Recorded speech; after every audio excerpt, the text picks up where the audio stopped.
دلمو بی اراده به تو بستم.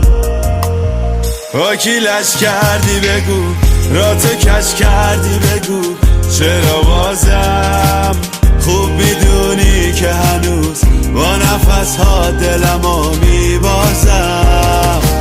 من مگه میشه تو رو دیگه نخوام بگم برو وای، از منی که عاشقم محو چشمای تو هم بگو چی میخوای.